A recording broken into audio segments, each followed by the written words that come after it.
चला आज आपण बनवणार आहोत शेवग्याच्या शेंगाची आमटी। त्याच्यासाठी आपण शेंगदाणे पहिला भाजून घेऊया, चांगले खरपूस रंगाचे होईपर्यंत भाजून घ्यायचे। त्यानंतर आपण कांदा भाजून घेणार आहोत, लांब चिरायचा आणि कांदा चांगला परतून घ्यायचा। थोडासा कांदा परतला की त्याच्यामध्ये आपण सुकं खोबरं घालणार आहोत। थोडं सुकं खोबरं घालायचं आहे, त्याच्यातच लसूण आलं हे सगळं ह्यातच घालायचं आणि परत चांगलं परतवून घ्यायचं। त्याचा रंग बदलेपर्यंत परतवायचं।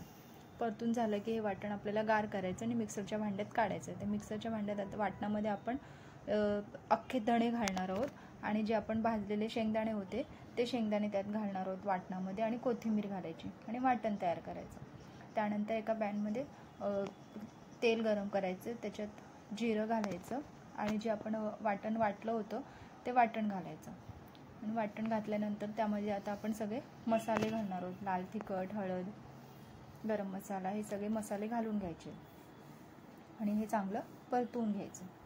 चांगलं झाकण ठेवायचं आणि हे चांगलं परतवून घ्यायचं वाटण चांगलं। त्यानंतर ह्याच्यात आता आपण टोमॅटो पण घालणार आहोत, बारीक चिरलेला। वाटण चांगलं परतून झालंय, आता ह्याच्यात आपण टोमॅटो घालतो। टोमॅटो घातल्यानंतर पण हे चांगलं थोडंसं ह्याला वाफ देऊन चांगलं परतवून घ्यायचं, थोडं पाणी घालून। त्यानंतर ह्याच्यात आपण गरम पाणी घालणार आहोत, थोडं पाणी गरम करायचं आणि मग घालायचं। त्यानंतर त्याच्यात आता शेवग्याच्या शेंगा घालायचे, कापून धुवून घेतल्या होत्या। ह्या शेंगा घातल्यात मी ह्याच्यात आमटीत आणि चवीनुसार मीठ घालायचं।